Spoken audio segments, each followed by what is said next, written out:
empezar a grabar. Desde ahora ya está grabando la clase. Título de hoy, Sociedad Colonial. Recuerden tomar apuntes, chiquillos, de lo que voy hablando, de las cosas que les parecen más importantes. Obviamente yo voy a hacer hincapié en las cosas que deben copiar textualmente, ¿ok? Lo que vamos a ver hoy es sociedad colonial, porque según la priorización curricular, ¿cierto? Nosotros deberíamos enfocarnos en lo que es el proceso de la independencia en Chile. Pero vuelvo a decir que es difícil entender el proceso de independencia si no entendemos, no tenemos claros sus antecedentes, ¿cierto? Y los antecedentes de la independencia de Chile, los antecedentes a este nacimiento de nuestra nación, radican principalmente en la época de la colonia, ¿ya? Eh, Principalmente nos vamos a enfocar en lo que es la sociedad colonial, la cultura. Vamos a tratar de ponernos en los zapatos de las personas de esa época, entender cómo pensaban y qué los va a ir llevando poco a poco a esta intención de transformarse en un país independiente. Se me había olvidado desactivar el chat. Esperemos un poquito. José Feña. Ya.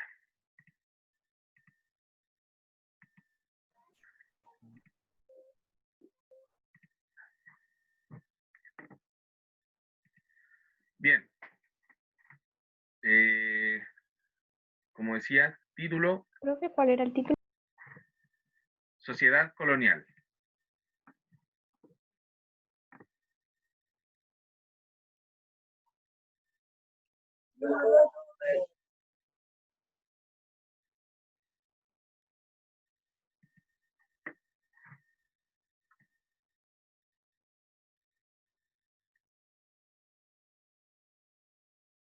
Ya. Bien.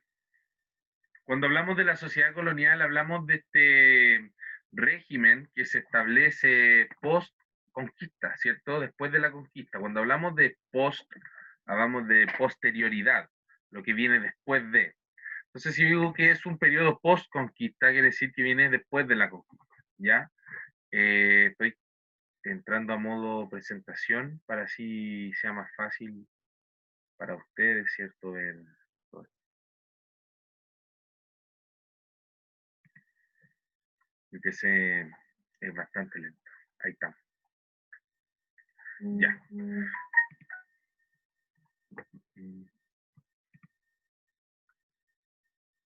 Bien, chiquillos, antes de seguir con la clase, en vez de estar rayando la pantalla, por favor tome un lápiz, tome su cuaderno y tome apuntes. ¿Ya?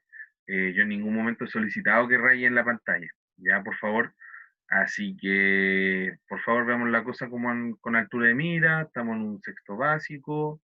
No creo que sea necesario volver a repetirlo, ni tampoco tener que eliminarla o desactivar la herramienta. ¿Ya? Bueno. La sociedad colonial era dividida y jerarquizada, ¿ya? Hay que entender que esto ocurre post-conquista, entonces obviamente va a haber un dominio de los conquistadores sobre los conquistados, ¿cierto? Claramente. Entonces Profe, la sociedad colonial, dígame. una pregunta. ¿La clase la va a dejar grabada? Tomás, al principio de la clase dije que sí. Ah, pero yo no estaba, pues. Yo la entré hace La poco. clase, la clase empieza a las 11:30. Bien. La sociedad colonial dividida y jerarquizada a sus integrantes de acuerdo a su origen étnico. ¿Qué quiere decir en origen étnico? Quiere decir con este tema de la raza, ya como se le dice también. Eh, Durante esta época va a estar muy demarcado tu origen racial, ya sea si provenías desde Europa, provenías desde América o provenías desde África incluso, ¿ya? Eso te da una posición social, te da un prestigio social. Los que eran de origen europeo, españoles precisamente hablando, ¿cierto? ellos tenían podían acceder al poder político, al poder administrativo, y de esa forma ellos ejercían ese dominio, ¿por cierto? Si estamos hablando de un lugar conquistado, obviamente los conquistadores son los que mandan. Y de ahí venía, por ejemplo, todo el tema del mestizaje, que el mestizaje es súper importante en lo que vamos a ver hoy, que el concepto del mestizaje en sí Profe, radica en, espérame un poquito, radica en este profe, mezcla racial y cultural. Dígame.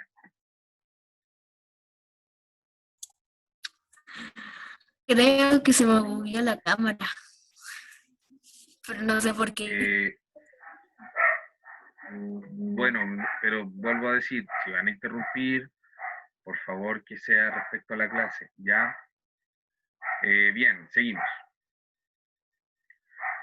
La sociedad colonial, entonces, como decía, está dividida y jerarquizada en todo este tema de tu origen racial, ¿de acuerdo? Y eso te daba un prestigio o también te quitaba este prestigio, esta idea de que eras superior a otras personas. Eh, el rol social y político de una persona se determinaba de acuerdo a su origen de nacimiento. Es decir, si yo era español, como venía diciendo, podía acceder al poder político, siendo que quizás siendo un indígena, solamente mi rol dentro de esta sociedad colonial, que no tiene nada que ver con las culturas precolombinas, eh, dentro de esto yo no voy a tener ningún privilegio más allá de poder trabajar la tierra.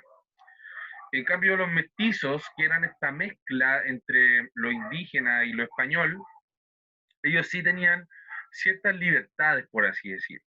No eran precisamente cautivos ni parte del sistema de encomienda, sino que eran personas que se dedicaban al arte, artesanos, digamos, al comercio.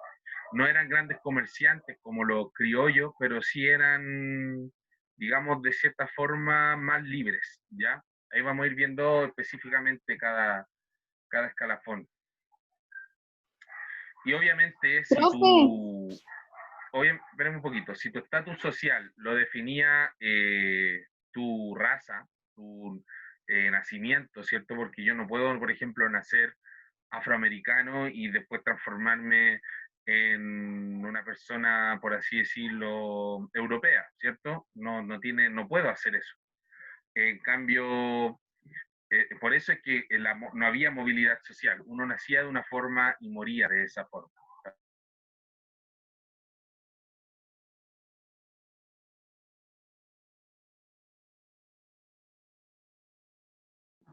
Profe, ¿eso se escribe?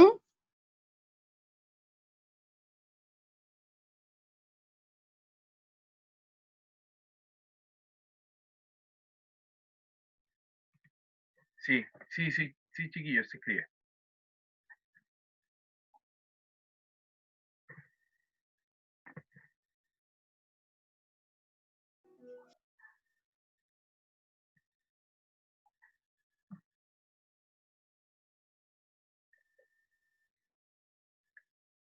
¿Dudas, preguntas hasta acá? Profe, no lo Ahora sí, cambio, porfa, que no encuentro mi cuaderno. obvio, estoy diciendo que copien. Entonces lo que vemos en la imagen ahí, por ejemplo, lo que vemos a la derecha claramente son personas de origen europeo, ¿cierto? Y lo que vemos a la izquierda son probablemente mestizos, ¿ya? Como decía, y prefiero andar en este concepto, el mestizaje es un concepto súper importante. Nosotros, nuestra sociedad, nuestra cultura, es fruto de este mestizaje. Mestizaje entre lo que vendría siendo lo anterior, lo indígena, lo originario, creencias, culturas, tradiciones, vestimentas, comida, etcétera, con la cultura que domina en este entonces, que es la europea, ¿cierto? Que tiene que ver con todo este tema de la religión, eh, la política, eh, esta Yo no lo ideología escucho. de... No es culpa mía, debe haber desactivado su micrófono, o sea, el audio mío, me silenció. Eh, bueno, Es que, a ver, espérense. Les dije al principio, chiquillos, no interrumpan por cosas técnicas y lo primero que hacen. Ya. Seguimos. Profe, ¿qué hora La encontré el organización. cuaderno? Caballero, la clase empieza a las No, profe, 11:30. no podía No encontrar. es mi culpa, lo siento. Caballero.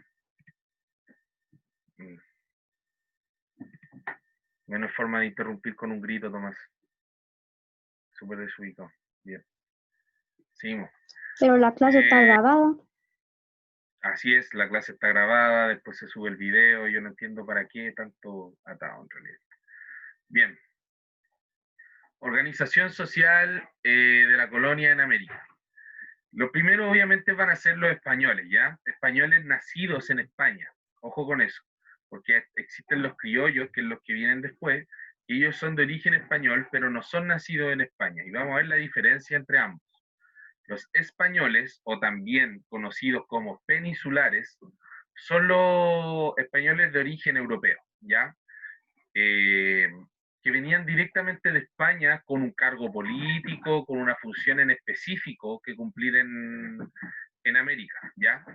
Ellos eran los que se designaban como virreyes, gobernadores, presidentes, oidores de audiencia, arzobispo, obispo, curas, etc. Espérenme un poquito, chiquillos.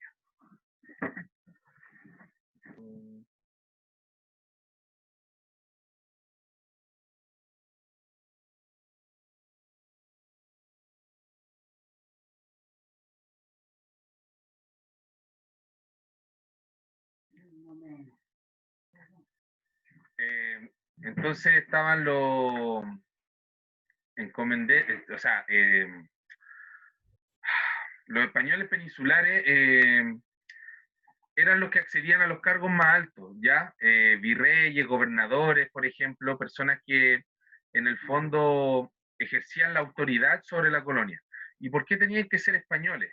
¿Por qué el arzobispo, el sacerdote de rango más alto, o por qué el gobernador, ¿cierto?, en las colonias tenía que ser español? Porque recuerden que una cosa muy importante era la lealtad al rey. Recordemos que en este tiempo no hay derechos humanos, yo lo mencioné en la clase anterior, pero tampoco hay leyes escritas, no hay constituciones. Entonces, no, aún no hay igualdad sobre la ley, ¿ya? Teóricamente. Por ejemplo, el rey, en ese entonces, Carlos V, él estaba sobre la ley, él era la ley, el orden, todo. Entonces, como él era la máxima autoridad, el tema de la lealtad era muy importante.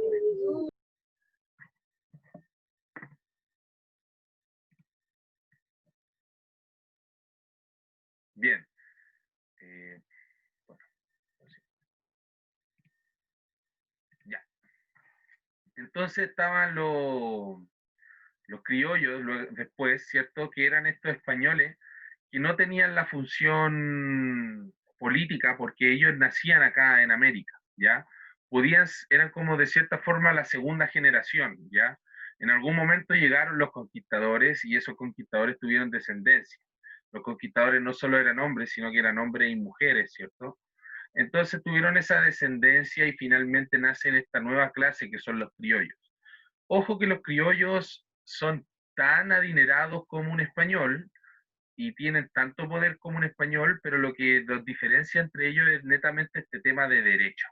El rey siempre va a preferir designar a altos cargos a virreyes y arzobispos y gobernadores que sean de origen español, porque esto de la lealtad era muy importante. Entonces era una persona que conocía personalmente al rey, ¿ya?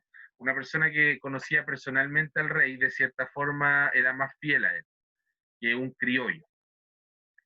La independencia, que es el tema que nos vamos a centrar en el futuro, se gesta netamente, ideológicamente, por así decirlo, se nace en el grupo criollo, ¿ya? Porque al sufrir esta discriminación, ellos van a sentirse un poco pasado a llevar. Recordemos que el criollo es el español nacido en América. Y a lo que pasa con esto es que ellos son también viven muy acomodadamente. O'Higgins, Carrera, Rodríguez, que son nuestros libertadores, ¿cierto? Ellos van a ser criollos, son de padre y madre españoles, nacidos en Chile, pero ellos que a pesar de que, bueno, eran ciertos libertadores, no solo vivían de eso, o sea, ellos lo que eran realmente eran dueños de grandes porciones de tierra acá en el centro de Chile. Eh, y tenían mucho poder, poder sobre la gente, poder económico, pero lo que ellos no podían hacer era administrar políticamente su propia tierra, porque ¿quién administraba? Un gobernador o un capitán designado directamente desde España. ¿Me van entendiendo? Entonces, por eso que desde este grupo va a surgir ideológicamente la independencia, porque además como son adinerados, tuvieron la oportunidad, por ejemplo, José Miguel Carrera estudió en Inglaterra, y al estudiar en Inglaterra aprendió una cosa que se llama el movimiento ilustrado, que estuvo muy de moda en ese tiempo, pero que no quiero ahondar mucho en ese tema porque lo vamos a ver después. Y a él ahí ideológicamente vuelve con estas ideas de la independencia, porque en el fondo él dice, nosotros somos criollos, nacimos en esta tierra, somos hijos de esta tierra y no la podemos administrar, ¿cierto? Ahí nace la independencia. Ya la independencia de Chile no fue nada un movimiento popular, por así decirlo. No fue que las masas se agitaron y finalmente tomaron el poder. Que va a pasar quizá en otros países de América, que va a tener un carácter más popular la independencia. Pero aquí va a ser netamente aristocrática, ¿ya? Va a ser, de cierta forma, estos pequeños líderes que tenían, van a querer sacarse de encima esta figura del rey y de todo lo que tenía que ver con el rey, ¿ya? Dígase virreyes, arzobispos españoles, qué sé yo.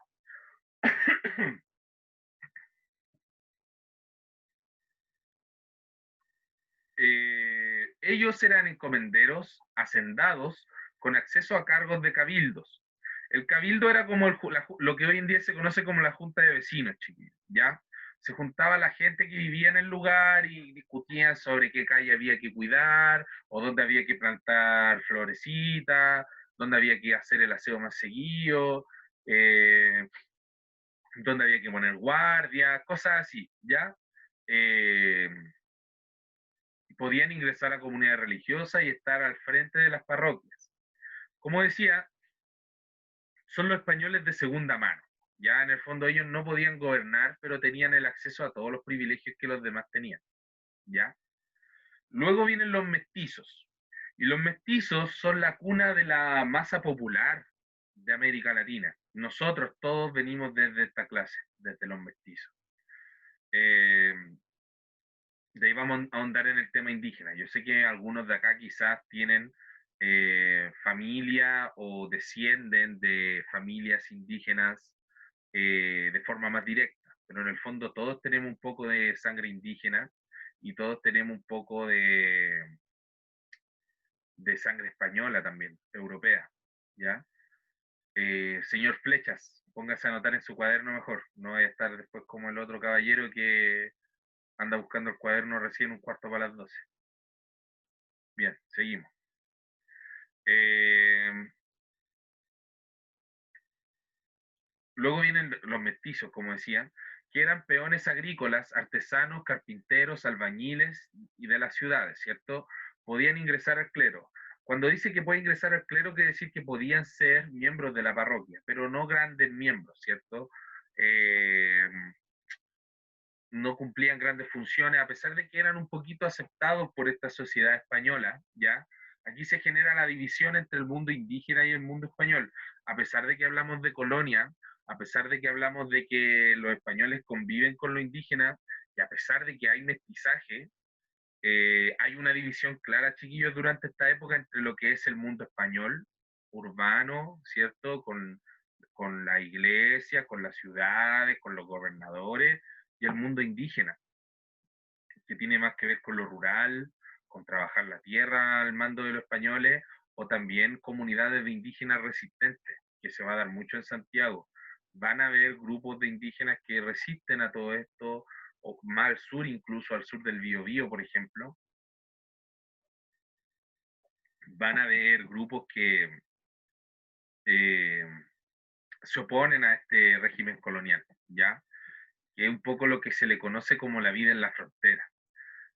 Nosotros conocemos frontera como este concepto de la línea que divide de un país a otro, pero en este tiempo la frontera va a ser todo el lugar donde no se puede ejercer el orden y la ley, y el cual era mucho, ya era bastante. Y en ese lugar vivían tanto indios como mestizos o como negros que escapaban de sus dueños y se dedicaban al pillaje, a ser bandidos, ¿cierto? Eh, o también grupos, comunidades más pacíficas que trabajaban la tierra y vivían tranquilamente, ¿ya? Se va a dar de todo. Hay que entender que estos periodos no siempre son de una forma plana, sino que existen muchas variantes, chiquillos. Si hoy en día la sociedad es compleja y existen un montón de expresiones sociales y todo eso, durante esta época no va a ser la excepción. Lo que nosotros estudiamos en el colegio aquí es lo que se ve a simple vista, es la estructura, pero de ahí en la práctica ocurrían muchas cosas. Benjamin, activa tu micrófono, por favor. Profe, ¿y por qué los negros eran esclavos y no eran como los indios? Ya voy a llegar a esa parte, ya voy a llegar a esa parte. Espéreme, tenga paciencia. Tomás, ¿iba a hablar algo?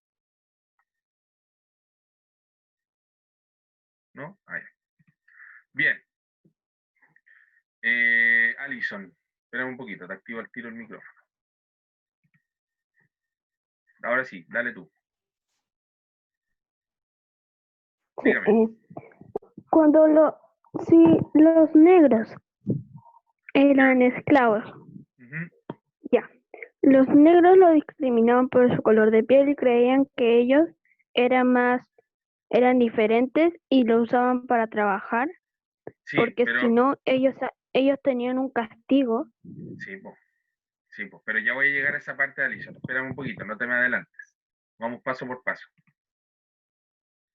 Bien, vamos paso por paso. Ya vamos a llegar al tema del esclavismo, ¿ya? Eh, como decía, después estaban los mestizos, ¿cierto? Y después venían los indígenas, que ya es la división total de este mundo, ¿cierto? Ya empieza este otro mundo que es el mundo indígena. Encomendados a españoles, después vamos a ver lo que es el sistema de encomienda, y criollos eran resguardados y suministraban trabajadores para minas y haciendas. Los indígenas lo que hacían, los indígenas encomendados, que en el fondo, ¿qué era un indígena encomendado? Eran indígenas que habían sido capturados por españoles, ¿ya? O criollos. Y estos indígenas se designaban a distintas haciendas, a distintos lugares, latifundios, donde trabajaban la tierra, o también yacimientos mineros. La encomienda no es lo mismo que la esclavitud, se parecen mucho, pero no es lo mismo. Yo le debo la vida a un señor español y por ende él me ofrece ropa, techo y evangelización. Ah, y comida también, obvio. Pero yo a cambio trabajo la tierra para él y le doy gran parte del trabajo a él, ¿ya? De esa forma se desarrolla este sistema de encomienda. En el fondo, los indígenas encomendados van a trabajar como servidores de los españoles, ¿ya? A cambio de vivir tranquilamente, por así decirlo, tranquilamente, porque van a haber muchos indígenas que sufren con este estilo de vida. Eh, Hoy en día nosotros tenemos un estilo de vida que aparenta ser el europeo, ¿cierto? Nuestras casas, nuestro estilo de vida, nuestra vestimenta, nuestro idioma, todo es de la cultura dominante, ¿ya? No vivimos como indígenas, no creemos en los dioses indígenas, no hablamos mapudungún, ¿cierto? A eso voy. Y en el fondo aquí surge todo esto, esta dominación cultural, y es lo que muchos indígenas en un comienzo, que pasaron de vivir una vida de indígena, ¿cierto? Por ejemplo, un mapuche, que era nómade, ¿cierto? Que viajaba todo el tiempo, que vivía de la tierra directamente, cazando, a vivir una vida en la cual tenía que levantarse en la mañana, trabajar, producir más de la cuenta, rezar, vestirse como español. Todas esas cosas para ellos van a ser muy impactantes, ¿ya? Y eso va a generar muchas muertes, casos de revelaciones que en el fondo van a llevar también a muerte, a maltrato, tortura, etcétera, ¿ya? Eh, de ahí te doy la palabra, Tomás. Dígame. Levante la mano de nuevo.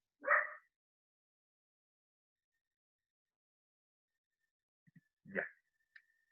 Luego vienen, finalmente, al final de esta pirámide social, vienen los negros, ¿ya? Esclavos que trabajaban en minas y plantaciones. ¿Qué va a pasar aquí? ¿Por qué los negros llegan en esta calidad de esclavos? ¿Por qué llegan netamente siendo como objetos? Y esto tiene que ver un poco con un proceso que nos explica que durante la época moderna, al mismo tiempo que en América se estaba implantando todo este sistema colonial, habían otras naciones como Francia, como Holanda, como Portugal, ¿ya? Que estaban colonizando África, ¿ya? Y lo que hicieron en África fue más terrible aún que lo que hicieron acá en América. Lo que ellos hacían netamente era capturar indígenas de tribus, ¿ya? No estaban ni ahí con enseñarle idioma, nada, y los vendían. El esclavismo siempre ha existido, chiquillos. O sea, el esclavismo no solo se caracteriza con una apariencia, no tiene que ver netamente con el color de piel. Durante la época del Imperio Romano se esclavizaba y se comerciaba todo tipo de personas, de todo tipo de Europa, de África, de Asia, y de que en el fondo los romanos lo que te transformaba en esclavo eran las deudas o también ser un bárbaro. ¿Qué era ser un bárbaro? No cumplir con todas las condiciones de una persona civilizada. O sea, si tú no vivías como ellos, eras un bárbaro y por ende podías ser esclavizado. Si tú no pagabas tus deudas, también podías terminar siendo esclavizado. Pero la esclavitud siempre ha existido. El tema aquí es que durante esta época tiene que ver netamente con que hay un dominio. Europa se está yendo encima de América y se está yendo encima de África. Como cual león se come una presa, ¿cierto? Y está comiendo así. En el fondo, chiquillo, eso pasa.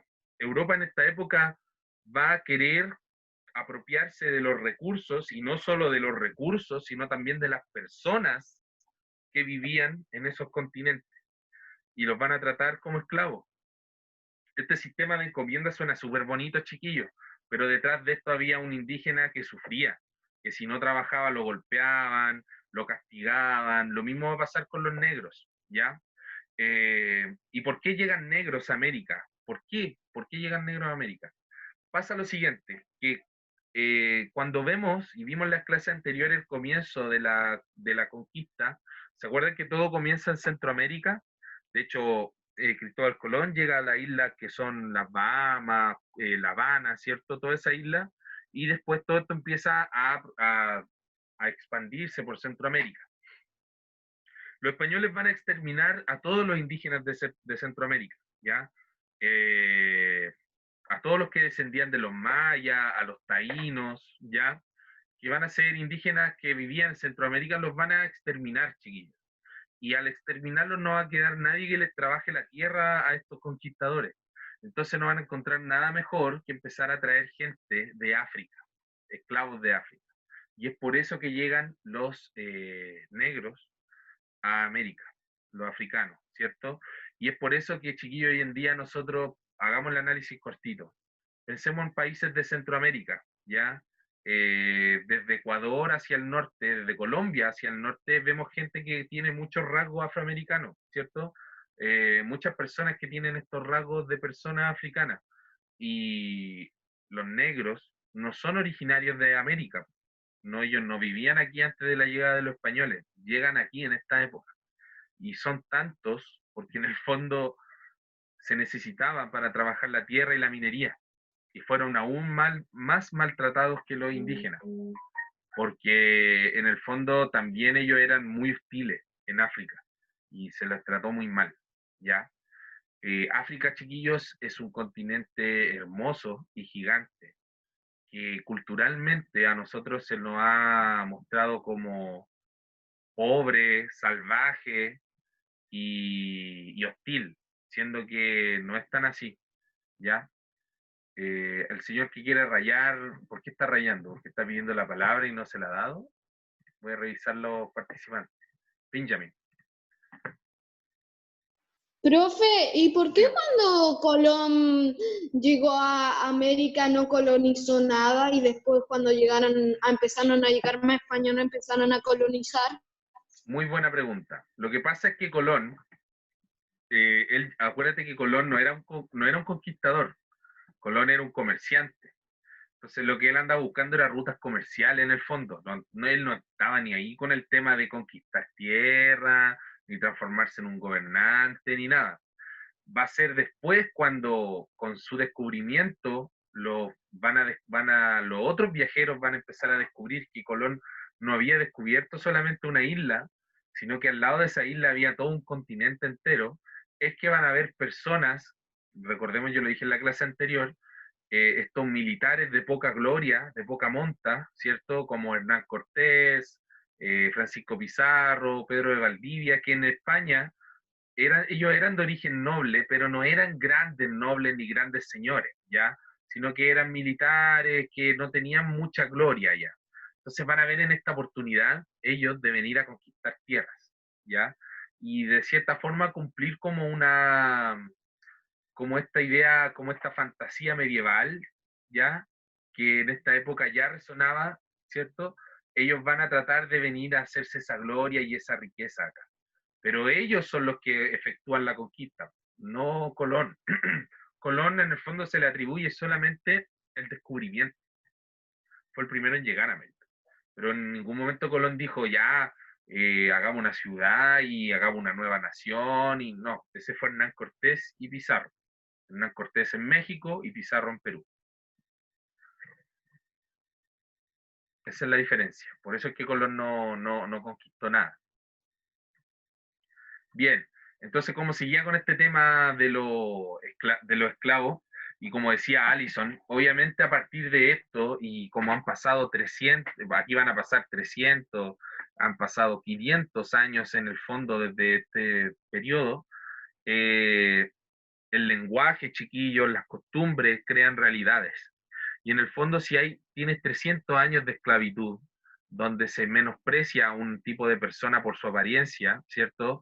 Y acá en América, nosotros vivimos en América, que es un continente que en el fondo se da una paradoja, porque nosotros tenemos tantas mezclas étnicas, eh, sin ir más lejos, tenemos de africano, de español, de árabe, aquí mismo en Santiago de coreano, hay coreanos también, hay obviamente pueblo originario indígena, ¿cierto? Mapuche, incaico, diaguita, aymara, es un montón de razas mezcladas lo que tenemos, por ejemplo, en Latinoamérica, pero también hay un racismo muy arraigado y que en el fondo es muy estúpido, chiquillos, porque en el fondo es un racismo que se establece en esta época, donde la raza, donde tu apariencia te da un estatus social. O sea, mientras más rubio, más poderoso eres, o mientras más europeo, más poderoso eres, y mientras más pareces indígena y mientras tu piel es más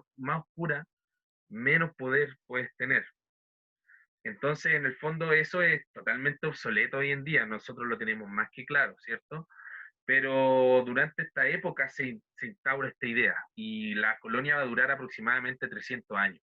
Y si son 300 años, chiquillos, son 300 años de un régimen establecido. Y esos 300 años va creando mentalidades, va creando costumbres, va creando cultura.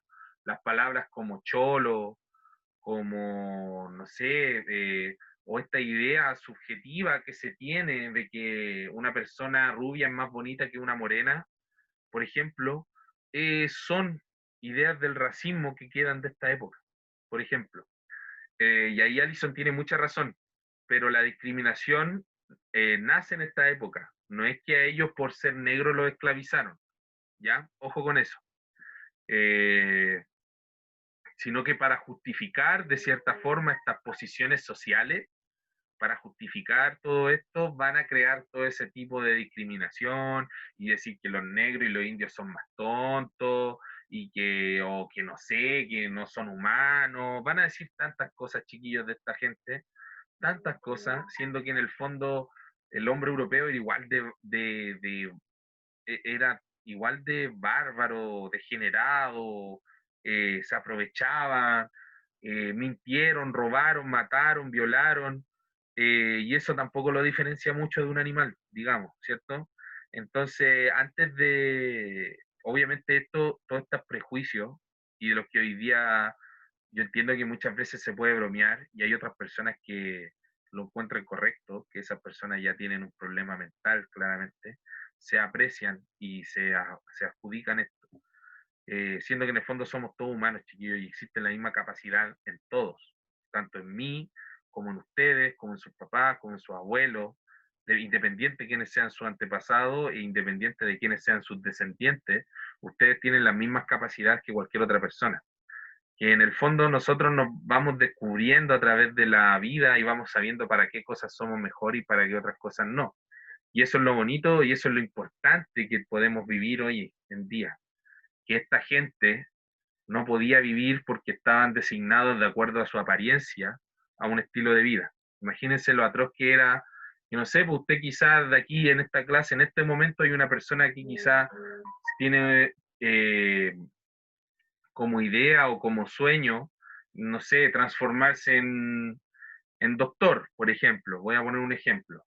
Y chiquillo, en ese tiempo un doctor no puede ser indígena o un negro, por ejemplo. Entonces, si usted tiene la piel morena, y es fuerte lo que estoy diciendo, lo sé, si usted tiene la piel morena, no podía transformarse en una persona de renombre, sino que tenía que conformarse, convivir en la vida de la frontera siendo un bandido o trabajar para los españoles. Entonces, de eso estamos hablando. Y esas garantías que usted tiene para ser una persona libre son los derechos humanos, que se acuerdan que los vimos el año pasado, por eso son tan importantes. Y es justamente este régimen el que va a llevar como consecuencia a la creación de derechos humanos, constituciones y todo eso. Señor que raya la pizarra, por favor, mejor pesque su lápiz y raye el cuaderno, porque estamos hablando cosas súper importantes. Entonces está rayando la pizarra, yo encuentro que está perdiendo el tiempo, y aparte, información importante que a usted mismo le va a servir, ¿ya? Eso. Seguimos. La primera etapa colonial, ¿ya? En un comienzo van a haber dos virreinatos gigantes que van a ser lo que dejó el dominio de Hernán Cortés y Francisco Pizarro. Como dice ahí, la primera etapa colonial se basó netamente en conquistar y dominar a la población indígena. Se domina por las armas y se evangelizaba. O sea, yo mataba a todos los indígenas y los que quedaban vivos los encomendaba, ¿cierto? Y además los tenía que evangelizar y cuidar para que trabajaran la tierra. De esa forma se hacía. O sea, el indígena rebelde, el indígena que se resiste, muerto. Y el que queda vivo, el que no entabló conflicto ni nada, yo lo hacía trabajar la tierra, desde el punto de vista español. ¿Ya? Copien eso, por favor. Lo de que está en el recuadro verde. ¿Alguna pregunta, duda, sugerencia hasta ahora? Analicemos el mapa. Mire, lo que vemos ahí, con color café, es todo lo que vendría siendo el dominio de Hernán Cortés, y lo que vemos con naranjo vendría siendo el dominio de Francisco Pizarro. Tomás, te doy la palabra ahora, dime. Que sea de la clase, por favor. Profe, Dime. ¿después esto se va a copiar? ¿Esto? ¿Lo que está mostrando? Sí, todo se sube, el video, y se manda la tarea, como todas las semanas, Tomás. Como todas las semanas. Ya, gracias, profe. Gracias por De su nada. pregunta. Claro. Súper. Benjamin, te escucho. Profe, ¿por qué las Islas Malvinas de Argentina, por qué fueron conquistadas por los ingleses? Buena pregunta. Y lo que va a pasar es que, pero eso no tiene que ver con la época colonial, tiene que ver con una época que se llama la expansión territorial, ¿ya? Que van a haber muchos países tratando de apoderarse de distintos lugares de lo que va quedando de la tierra, ¿ya? Entre esos, por ejemplo, va a estar los ingleses tomándose las Malvinas, los franceses van a descubrir la isla de Pascua, por ejemplo. Es un periodo que viene más o menos cuando ya Chile, ya existe Argentina, ¿ya? Pero habla un poco de este espíritu colonialista, de este espíritu imperialista, ¿ya? Se asocia con eso, con esta idea de dominar el mundo, chiquillo. Aquí en este tiempo los países todavía buscaban ese ideal, ¿ya? No es como ahora que tratamos de vivir en un clima de paz, donde cada país respeta las fronteras de otro, donde hay derechos humanos, ¿cierto? Donde hay libertades y todo eso, que en el fondo este mundo que nosotros vivimos, que ahora está en claro deterioro, eh, este mundo que nosotros vivimos y de estos 100, 50, no, 50 años, 70 años de paz relativa mundial eh, que se ha vivido, netamente lo que va dejando atrocidades como la época colonial, la época imperial, y la Primera y la Segunda Guerra Mundial, que en el fondo van a ser todas estas atrocidades de la humanidad, que en el fondo van a dejar estos márgenes entre lo que hoy en día nosotros nos debatimos, lo que es bueno y lo que es malo, las libertades, los deberes, las leyes, los derechos, todo eso. Porque durante esta época todos los países todavía van a tener esta idea de dominar el mundo, y eso va a durar hasta la Segunda Guerra Mundial. El último que intentó dominar el mundo fue Hitler. Entonces, tanto España como Inglaterra como Francia van a estar peleando codo a codo por apoderarse de cada porción de tierra que no tenga dueño. Y a pesar de que las Malvinas están muy cerca de Argentina, ¿cierto? Ellos van a llegar y van a decir, no, pues estas son mías, pues yo llegué, pues. Yo llegué aquí, mira, aquí hay una base ya de nosotros, ya, pues. Vienen de allá del norte de Inglaterra, ¿cierto? Pero las Malvinas son de ellos. Es lo mismo con España, lo mismo que hace España, lo mismo que va a hacer Francia en África, chiquillo. Nosotros vemos Francia como un país súper avanzado, refinado, cultural, pero durante esta época ellos van a ser los principales esclavistas del mundo. Van a estar vendiendo el esclavo a España, a todos los lugares, ¿ya? Eso, para que tengamos claro. En esta época el mundo era bastante más feíto que ahora. Si eras si eras de piel morena, claramente. Los que eran blanquitos lo pasaban súper bien. Oye, resentió el profe. No, pero siempre está, no estoy hablando ninguna mentira, así era.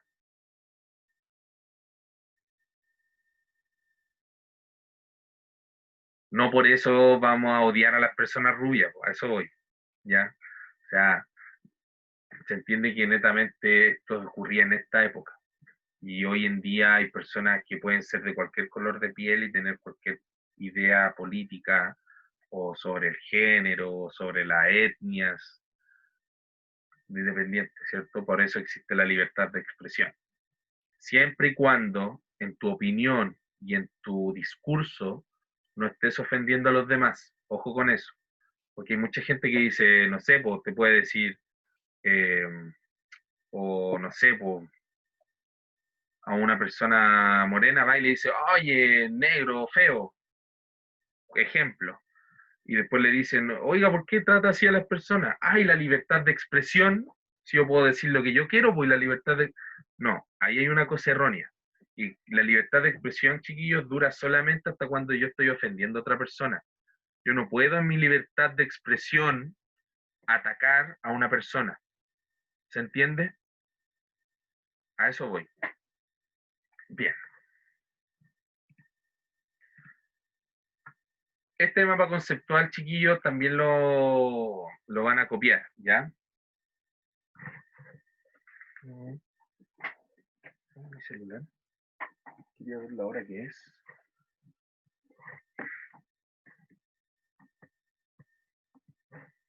Ah, estamos bien.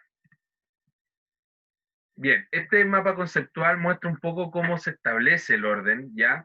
Y aquí hay conceptos muy importantes que me interesa mucho que los copien. Es cortito, ¿ya? Así que aprovechen al tiro mientras lo voy explicando.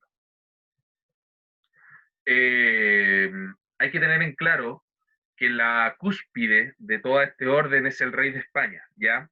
Y él va a instaurar para dominar y administrar las colonias estas instituciones coloniales, ¿ya? Que dice acá.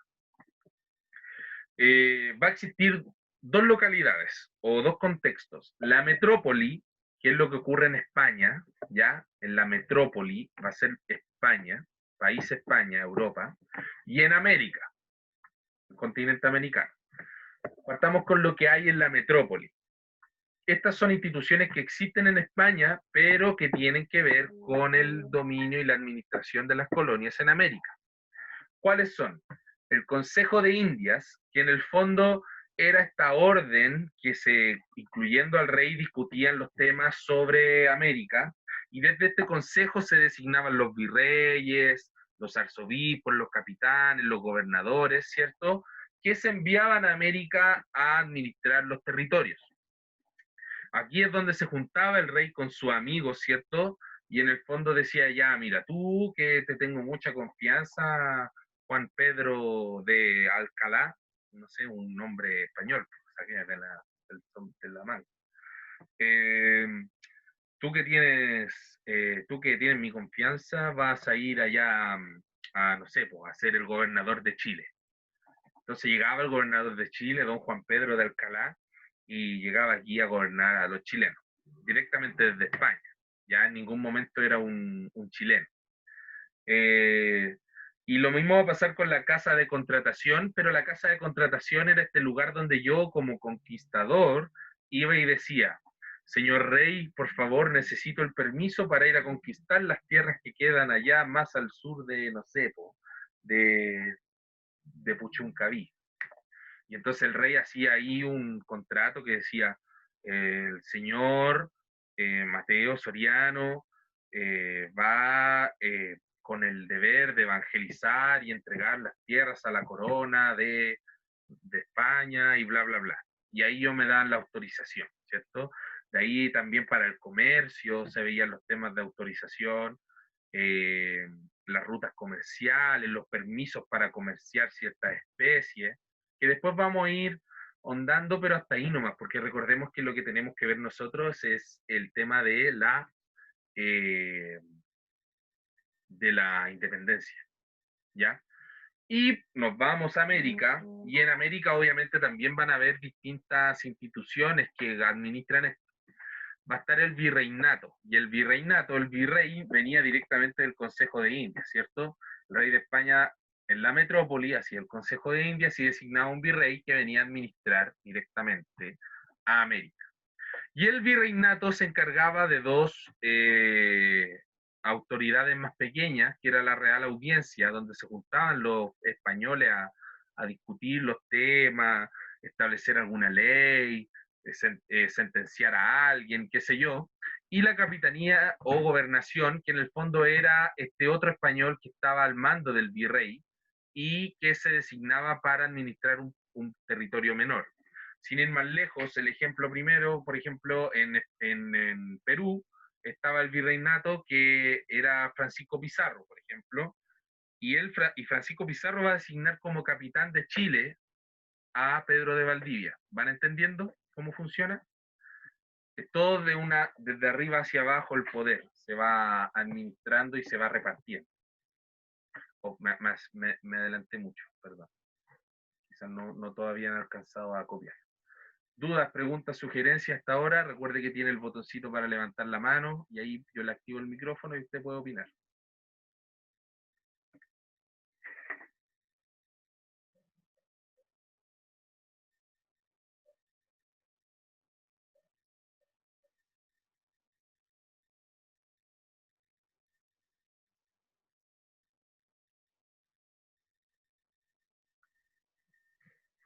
Bien, lo que hay que entender principalmente, chiquillo, aquí es que en el fondo existen estas instituciones que son la parte formal, ¿ya? No es que llegaran al lote y ellos llegaban y decían, vamos a hacer aquí lo que nosotros queramos, ya tenían que obedecer todo un sistema de legal que se establecía a través del rey, de la corona española, ¿cierto? Que tenía todo un protocolo. No era que yo como conquistador podía llegar y hacer y decir, oh no, yo soy capitán ahora de aquí. Tenía que pedir permiso al rey, ser designado por el virrey, ¿cierto? Eh, autorizado por la Real Audiencia. Había todo un manejo legal dentro de todo esto. Bien. La economía colonial. Aquí vamos a ver un poco y andando de nuevo en las funciones sociales que tenía cada persona. ¿Por qué digo funciones sociales? Porque en el fondo volvemos al tema de la raza, al tema de la etnia, y volvemos a darnos cuenta que en el fondo aquí lo que designa tu posición social netamente es tu raza. Vicente, activa tu micrófono, por favor.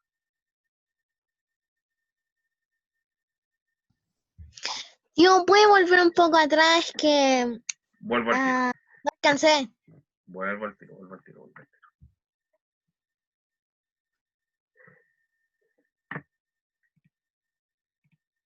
Ahí está.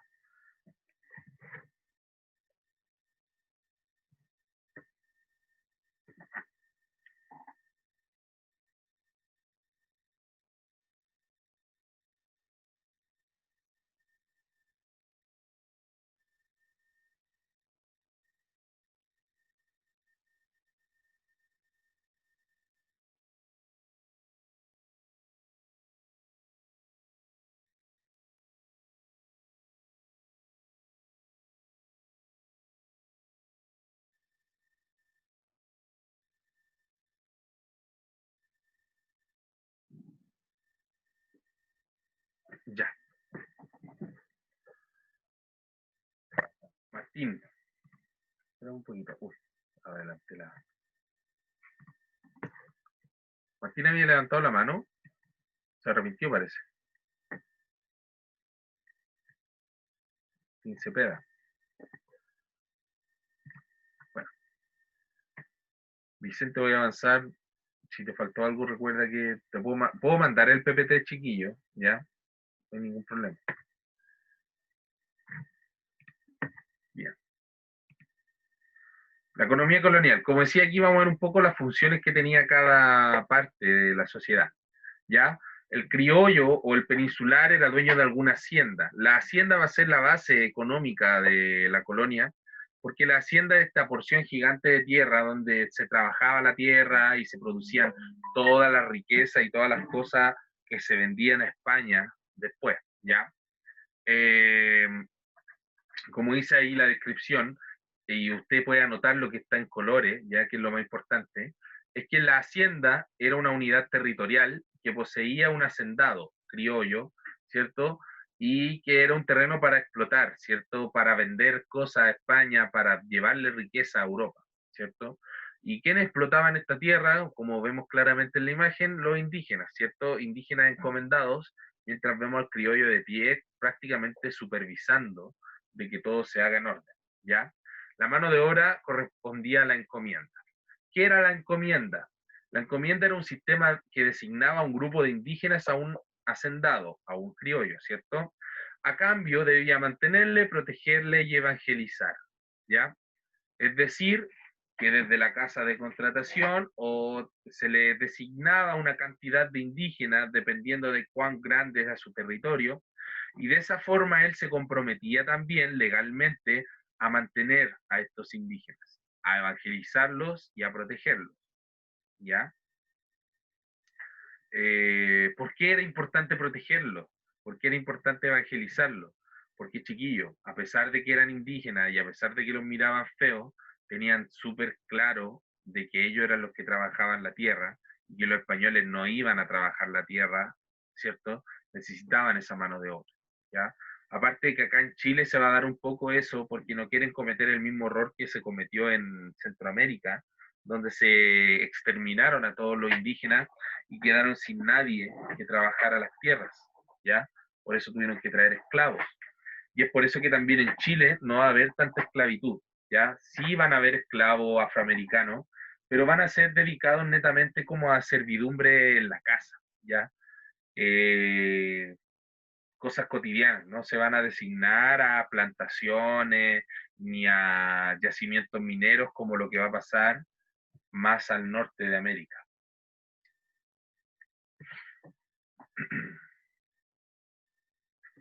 ¿Dudas hasta acá?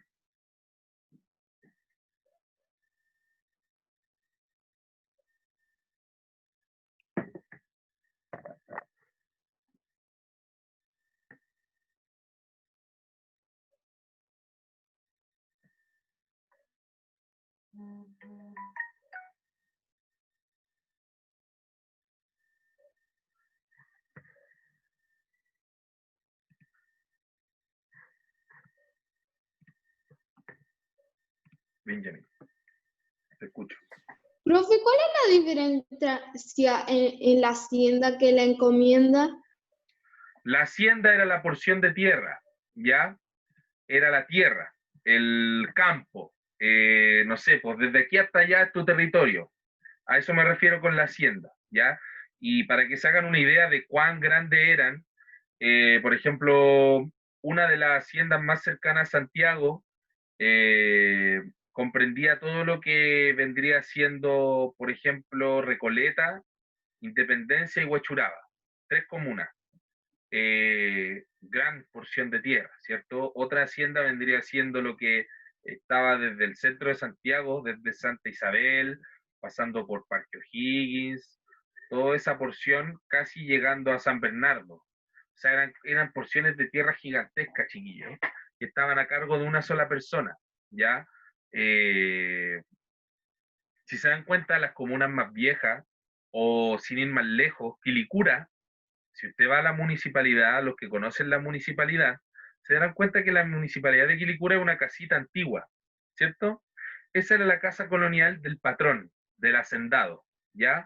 Y probablemente todo lo que era Quilicura y sus alrededores, probablemente Renca, Lampa, eran del dominio de la persona que vivía en esa casa, en esa casona. Y alrededor de esos territorios habían distintas chozas, casitas más pequeñas, donde vivían los indígenas que trabajaban su tierra. No es que tampoco compartieran el mismo espacio. Él no tenía un gran salón donde invitaba a todos los indígenas a comer, sino que cada indígena, cada familia de indígenas, porque en el fondo eran familias las que se iban formando con los años, vivían en estos lugares. ¿Y qué era la encomienda? La encomienda eran los indígenas. Se les llama encomienda y uno se imagina un objeto, pero en el fondo era este pack de indígenas, ¿ya? Ah, ¿usted tiene cuánto? 1000 hectáreas, ya, para 1000 hectáreas son 500 indígenas. Tome, aquí tiene un grupo de 500 indígenas para que le trabajen la tierra. Acuérdese que tiene que vestirlo, construirle casitas y también enseñarle la religión católica. Ah, sí, y firmaba. Eso era la encomienda. ¿Me va entendiendo? Entonces la hacienda, buena pregunta también, la hacienda era la tierra para trabajar y la encomienda eran los trabajadores, los indígenas.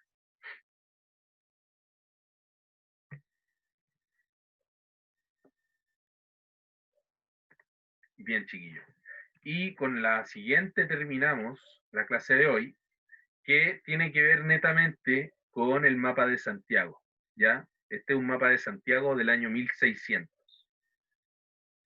1600, chiquillos.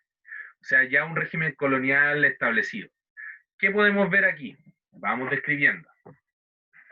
En el centro vemos una cuadrícula que está vacía, ¿cierto? Que vendría siendo lo que hoy nosotros conocemos como la Plaza de Armas, ¿ya? Al lado, la parroquia, que no es la catedral de hoy en día, la catedral se hizo después, y vemos, por ejemplo, si hacemos zoom, ¿podría hacer zoom? Ahí, no, ¿qué hice? ¿Qué hice? Ahí sí. Si hacemos zoom, acá vemos una iglesia, ¿cierto? Y vemos un sector urbano. Acá vivían los principales gobernantes militares, comerciantes muy adinerados, ¿ya? Y como vamos viendo, si ampliando el círculo, creo un poquito. Si vamos ampliando el círculo, Benjamín, dígame. Profe, ¿en el cabildo todos podían participar o solo un tipo de raza? Hasta los criollos, peninsulares y criollos participaban. Desde los mestizos hacia abajo no participaban, ¿ya? Españoles peninsulares, que eran los españoles nacidos en España, y los criollos, ¿ya? Nadie más podía participar. Buena pregunta también. Como vamos viendo y si vamos ampliando el círculo que rodea la plaza, vamos a ir viendo que las casas empiezan a tener más porciones de territorio agrícola, que son estas porciones como cafecitas con puntitos negros o arbolitos dibujados, que en el fondo representan eso, plantaciones, ¿ya? Y vamos viendo que desde lo urbano, que está central, hacia lo más alejado de esto, hay grandes porciones de tierra. Podemos reconocer puntos claves de Santiago aquí, por ejemplo, como la iglesia San Francisco o el Cerro Santa Lucía. Lo que acá donde están estas palmas probablemente nos llevaba directamente a lo que se conoce como Plaza Dignidad o Plaza Italia, ¿cierto? Para los más tradicionales. Y acá tenemos el río Mapocho, ¿ya? Todo lo que vendría siendo el río Mapocho. Lo que vemos acá son unas casitas más chiquititas, que probablemente, chiquillo, ahí donde vivían los mestizos. Muchos mestizos ¿se acuerdan que yo decía que había mestizos que hacían como que a la colonia ellos tenían como al ser de papá español, ellos podían hacer como, no, yo no me involucro en nada, yo aquí hago mis cosas y las vendo en la ciudad, ya. Ellos vivían ahí, más allá de la ciudad, claramente, en la frontera, ¿cierto? Y lo que hoy en día vendría siendo Recoleta, Independencia, toda esa zona, ¿ya? Y luego acá hay una corriente de agüita que se llama La Cañada, ¿cierto? Que ocupa un lugar muy interesante hoy en día, porque la cañada después va a ser tapada y va a ser convertida en una calle. Y no en cualquier calle, sino que en la famosa Alameda, la Alameda Libertador Bernardo Higgins, hoy en día, ¿cierto? Que es la arteria principal de la ciudad hoy en día, pues chiquillos. O sea, Santiago comprendía desde lo que vendría siendo hoy en día la Alameda hasta el río Mapocho, de sur a norte, ¿cierto? Y de este a oeste, desde el Cerro Santa Lucía hasta, no sé qué calle será esta, pero me imagino, y lo leí una vez por ahí, pero no estoy seguro, Santa Ana, ¿ya? Hasta esa parte, hasta donde vendría siendo la Panamericana, hasta ese lugar vendría siendo Santiago. Bastante chiquitito, lo que nosotros conocemos hoy en día como el famoso casco histórico, ¿ya? Benjamin. Profe, y como Quilimarí y Pichidangui eran parte de la colonia antiguamente. Buena pregunta. Los vilos que queda cerca de Pichidangui es bastante antiguo porque los vilos se utilizaba como una zona de desembarque de recursos que venían desde el mismo Perú, ¿ya? Lo que pasa es que al principio de la colonia, todo lo que se comerciaba se iba primero a Perú y de Perú se iba a España. Era una cosa bien loca, ¿ya? Porque en Perú estaba el puerto principal, el famoso, el Callao, que se llama, ¿ya? Pero después con la creación y la fundación del puerto de Valparaíso, Chile va a exportar directamente las cosas hacia España, ¿ya? Pero eso va pasando a través de los años. Van a haber algunas ciudades, localidades, como Los Vilos que mencionaba, Quillota, Tiltil, Melipilla, que van a ser importantes porque son lugares que obviamente producen recursos agrícolas, ganaderos, pero que también están dentro de rutas comerciales, ¿ya? Que están entre Santiago y Valparaíso y que van a jugar gran parte. Pero, por ejemplo, Pichidangui es netamente una localidad pesquera en un comienzo, ¿ya? Todos esos pueblitos que nosotros conocemos hoy en día, que son bastante chiquititos, son pueblitos que en algún momento producían alguna cosa, y por eso la gente ahí llegó y se estableció. Pasa, por ejemplo, con Pomaire, con Curacaví, que son localidades agrícolas donde se produce vino, paltas, tomate, y por eso la gente vive ahí, y que en algún momento esos pueblos eran parte de algún hacendado, de algún español gigante, ya que tenía toda esa porción de tierra. Entonces así se establecía un poco el régimen colonial. Y como decía, va a ser ese hacendado, ese mismo criollo, que va a empezar a desarrollar un sentimiento de patriotismo con esta tierra, porque él es el dueño de esta tierra, y él es el dueño y de cierta forma ama esta tierra, y estamos hablando de un criollo que nace 200 años después de la conquista, entonces él no tiene precisamente sus manos manchadas con sangre indígena, ¿ya?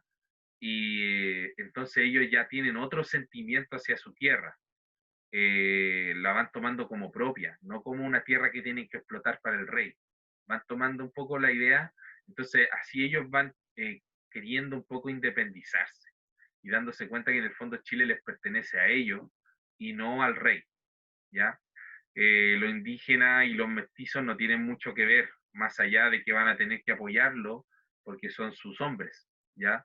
Los hombres de estos criollos van a ser indígenas y mestizos, que van a tener que ir a la guerra contra los españoles ayudándolos. Pero en el fondo lo que quiero decir es que no es que nazca no es que la independencia de Chile nazca de una revuelta, sino que nace entre cuatro paredes, sino que nace entre las personas, estos españoles criollos que querían independizarse del rey, que es lo que vamos a ver en las siguientes clases. Bien, chiquillos, no me quiero pasar en la hora, así que lo vamos a dejar hasta aquí hoy.